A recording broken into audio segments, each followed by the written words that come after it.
Welcome to Almost Here, Round the Corner Future Technology podcast with Richard Jacobs. Future technologies poised to transform our lives for better or worse are the focus of this podcast.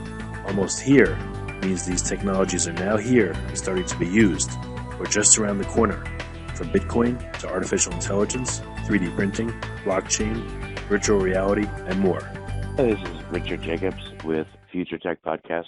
Today I have another Singularity University guest, Aaron Frank, and we're going to be talking about virtual reality and augmented reality applications. Aaron, how you doing? I'm doing well. Thanks, Richard. Yeah, thanks for coming. Virtual reality, augmented reality is, it was around for a long time. It was quiet until just a couple of years ago, and now it seems to be taking the world by storm. There's headsets everywhere. It's a common topic of conversation. So tell me about the work that you're doing in this realm. Yeah, so it's interesting you mentioned this idea that virtual reality, it's true that it's been around for quite a while. At Singularity University, one of the things that we look at in the development of technology specifically, and if you've spoken to some of my colleagues, they may have shared this as well, is this idea of exponential growth, this compounding in performance gains over time that we're seeing in a lot of information technologies. And I think virtual reality is definitely one of those sort of iconic examples of that. It's been around for decades, but only in the last few years have we really seen it take off. And that's really as a result of a lot of the underlying components that go into it.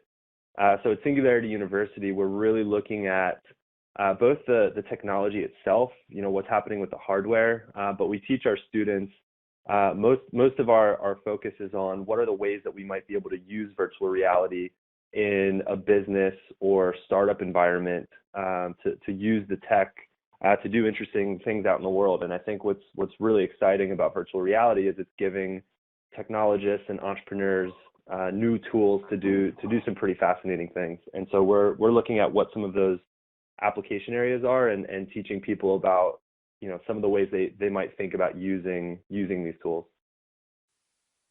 Yeah, so it's a big subject. What's your focus? What attracts you most about it? What are you working on in particular? Yeah, so I spend a significant portion of my time as a journalist. So I write. So I'm out in the world. I use tools of journalism to go out into the world and see what is it that's actually happening, so I can bring that knowledge back. And I do spend another significant portion of my time teaching and speaking about what's happening. And so I the way I approach virtual reality at the moment is I just use it all the time. I have a headset here in my apartment in San Francisco. I'm constantly trying to keep up with what are some interesting ways people are using it, and then I've been writing about it for a few years now. And actually, my first journey into the technology wasn't as a journalist, but I actually built my own virtual reality. I guess I would call it an application. And what initially drew me to the technology was a few years. So actually, in 2012, so it was the first year that the first development kit for the Oculus Rift came out. We were able to get one of those early devices, and the first time I put it on, I thought about what struck me was just how immersive these environments were, and at the same time, for some other unrelated reasons, I was getting thrown into these situations where I was being asked to do public speaking, and I am not a very comfortable public speaker at all. I've just never. It was not a skill I've ever had to develop or learn. No one's ever coached me or trained me, and there were a few situations in which I was just thrown onto a stage in front of a room of people and told to talk about something Singularity University was doing. And I struggled. I was really nervous. I had, the shaky leg. I had the quivering voice, all the hallmarks of nervous public speaking. And so when I first put on the Oculus Rift, the thing that struck me was, well, what if I could practice in there? What if I could recreate the social pressure of being on stage. So that was actually the first thing I thought about. And so I worked with a team of developers to build a very basic version of that. But that was my first real journey into the technology. Yeah, it's interesting because I thought the same thing. So, is there a commercial application now where you put on the headset and there's an audience in front of you that's sneering and throwing tomatoes that you can practice in front of? Yeah, so there's dozens of startups working on that specific application. I can't. I was looking at a few months ago. I forget the names of them, but they're pretty easy to find. But I think that's an application area that a lot of people have looked into. There is a startup. I met the co-founder at an event a few years ago called Fearless, and the whole concept is anything that you might be scared of, whether it's public speaking or you're scared of heights or you're scared of spiders or whatever it may be.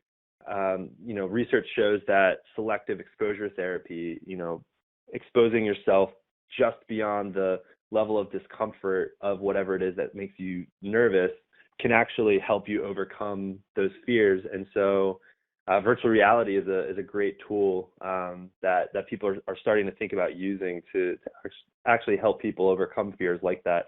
And I know one of their areas they were looking at was public speaking. So yeah, there's certainly beginning to be an ecosystem of applications and products like that, helping people get more comfortable in scary situations.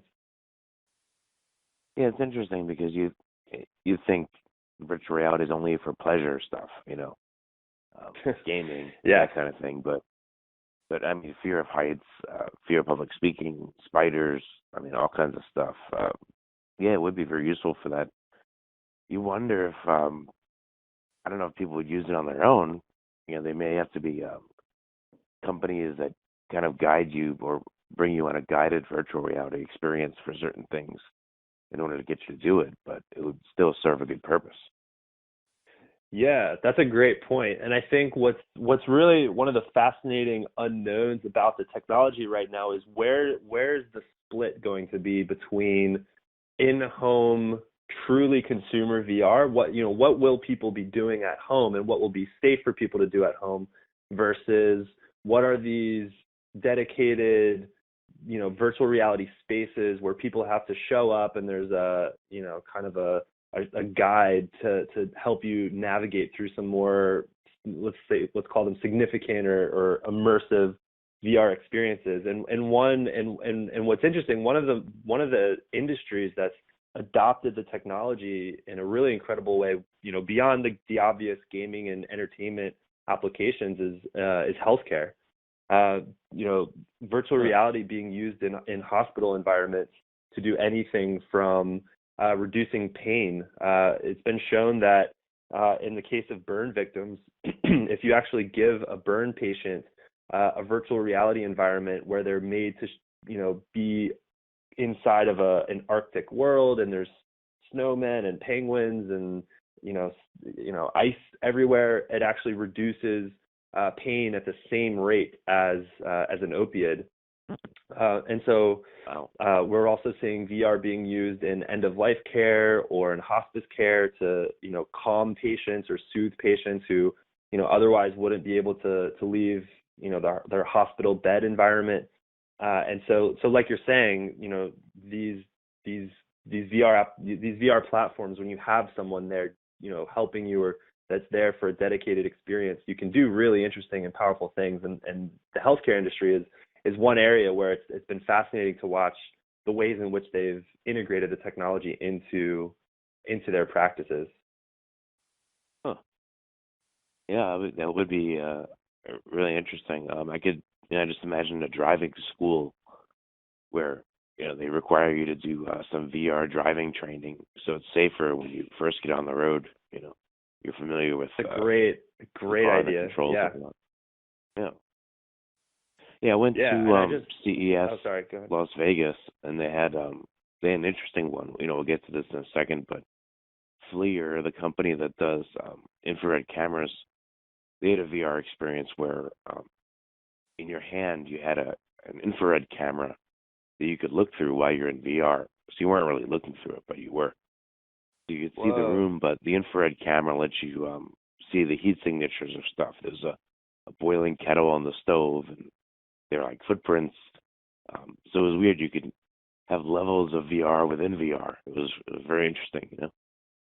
Wait, so how does that work? So they hand you a device that you have in your hand, and you're in a headset, but you're hmm pointing the device at things in the physical world.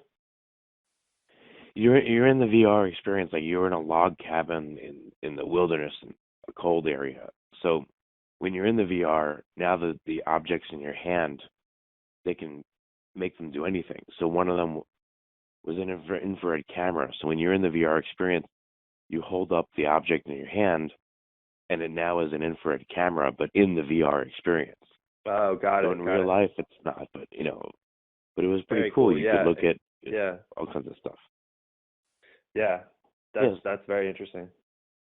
I don't know what you call that, but I guess you can give people superpowers within VR or things that they couldn't normally see. Yeah, Like my a classroom with microscopes in VR that not real microscopes, but in the VR experience they would be. So I guess that's reality within yeah. reality. My colleague Jody Medich, who looks at, she's also on faculty at Singularity University and really looking at some of the applications in augmented reality. Talks a lot about how, because the application you just described seems like it would be a great fit for something like augmented reality. You imagine human beings don't naturally have infrared vision, but if you put on an augmented reality headset, something, unlike virtual reality where you're completely cut off and immersed inside this isolating headset environment, with augmented reality where you can still see the world around you, something like what you're describing where you can actually give yourself infrared vision. That's not something that a human would naturally have. So Jody Right. Medich, who thinks about this kind of thing, is looking into augmented reality as a platform as well that would give humans superpowers like the ones you're describing. Yeah, it's really cool. Yeah, I guess a low end version of this was like is Minecraft. In Minecraft, I thought you could do classes in there if you wanted to. Using redstone in Minecraft to build circuits and things like that. But you could certainly do it within a virtual reality environment. You could have classes and quote unquote hands-on experiences, all kinds of stuff where you can manipulate things in virtual reality and make things or learn how things work. So I could see it has tons of applications potentially. Yeah, absolutely. Yeah. What are I'm some curious. other interesting ones that you've seen? What are some amazing applications you've seen? Yeah, well, I was actually going to ask you if you've come across it's a platform called The Void.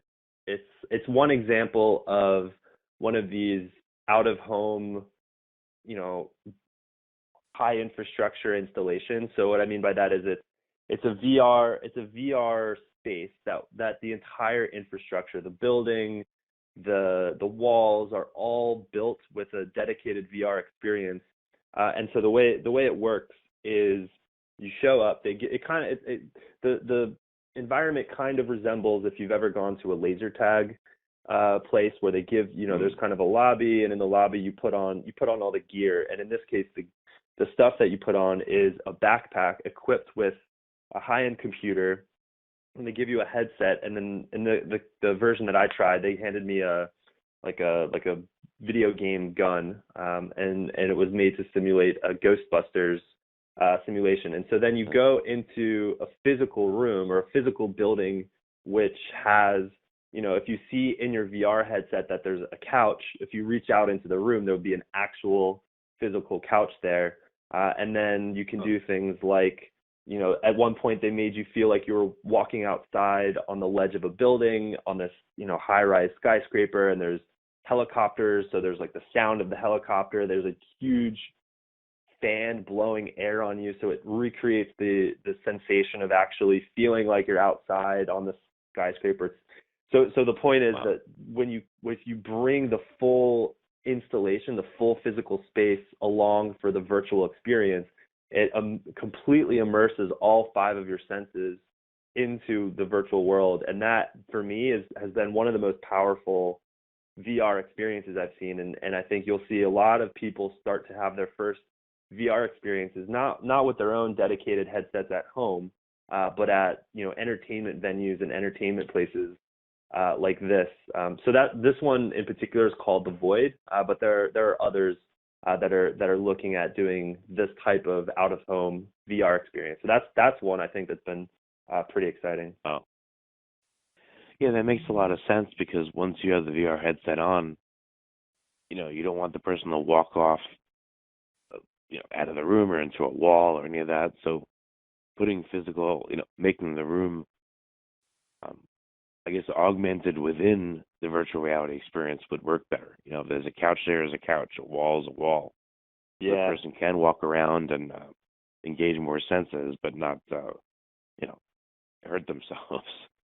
Yeah, exactly. And what's interesting about that is what I've learned pretty dramatically with my own in-home. So I have an Oculus Rift in my bedroom, and some of these these gaming environments that have you moving around and moving your hand. I've smashed my hand on the side of my dresser so many times now that it's pretty clear that the physical space I think one of the killer areas to unlock for making really compelling VR in any industry, it doesn't matter what industry you're thinking about, is how you design the physical space in which you're actually going into virtual reality. And I think the in-home bedroom experience is going to have some hiccups because of things like do you have enough space, how does the design of your room look, where you don't have some of those constraints at some of these out of home places. But just like you're describing, it matters how you design the physical environment in which you go into the VR space. You you would think that one version of this is that everyone becomes like a mummy. They're at home all the time, VR. They're not in the real world. They're it causes like societal problems. Do you see that happening? Do you see that with your own experience? Or is it, VR is cool, but the real world is much better, and I'm not, sucked into it constantly? That's a great question. I'm very okay. So I'm not sure. It is something to be concerned about, because I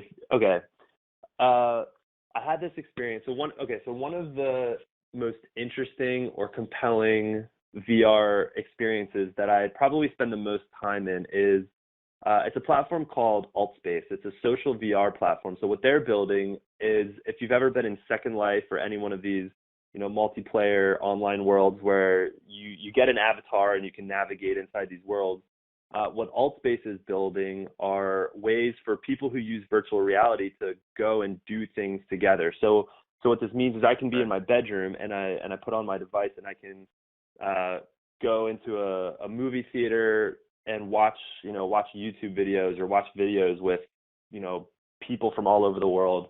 I have a few friends that there's actually one of my friends in San Francisco. I mean, this is maybe getting at your question. I rarely see him in real life. Like, he's one of my good friends, but we don't catch up that often. But I do see him in AltSpace. We'll like make a point of just sitting in our bedroom and going and hanging out in AltSpace.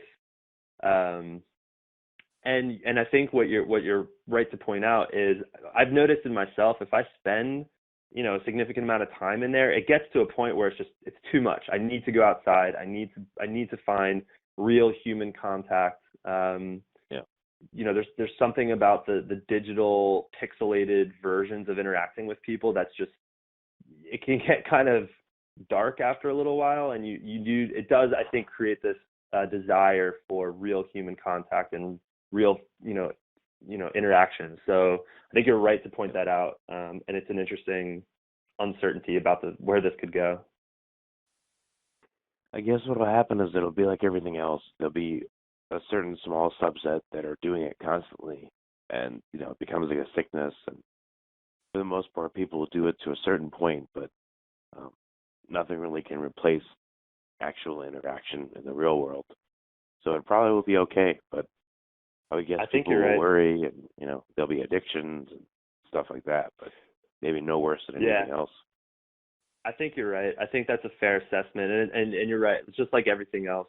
And what's interesting about that too is like no one's really built the truly viral VR experience, the one that everyone's taking part in. There aren't. I mean, if someone unlocks a VR experience that is and unlocks, I mean like creates some VR experience that is truly addictive, that is truly immersive to the point where people, desire to spend more time in that environment than something outside, which you don't even need VR for. We already see that with things like Warcraft. Warcraft is played on a 2D screen, and there are people that is more compelling of an experience than almost anything else they might otherwise be doing. So once something like that developed for VR, I think it it could be something people want to spend a really significant amount of time in. Any other VR experiences, maybe talking more about AR, that just you're amazed that maybe is not commercial yet? Maybe even you just heard about it, but you were like, whoa. Yeah. So, so there's one other commercially available VR experience that I think I always talk about as, from a design standpoint, is one of the most compelling and interesting VR games I've ever played. And I started talking about this, and people pointed out that it's actually a very old game. It was developed before VR came along, but then so the game is called Superhot. I'm not sure if you're familiar with it. No. But they created a version for virtual reality. The game itself is just really well suited for VR, and it's one of the most. So basically, the way the game is designed is it's a first person shooter. But what's interesting is that the characters in the game who you're made to shoot or defeat only move when you move. So you as the character control the flow of time. Time does not move unless you are moving. So in VR, what that means is if you see a group of, there's three people in front of you and there's a gun to your right, you have to be clever about how you reach for that gun, and you have to be really efficient with your body movement. And you can go really quickly and move at full speed, but that means that the characters in the game will move at full speed, or you can go really slowly, take your time. And what this means is that you're controlling movement in three dimensions, but then you're also controlling the fourth dimension, which is the flow of time, and it creates this additional element to the gameplay that creates this level of strategy that's really fascinating. And then the VR component means that your full body is immersed in this, and it's one of those things that's hard to explain without actually seeing it or experiencing it. But it's a game available for the Oculus Rift that is, from a design standpoint, one of the most incredibly designed VR experiences I've tried out. It's pretty interesting. What's it called, the game? The game is called Superhot. It's out of a Polish game studio. I know that the game was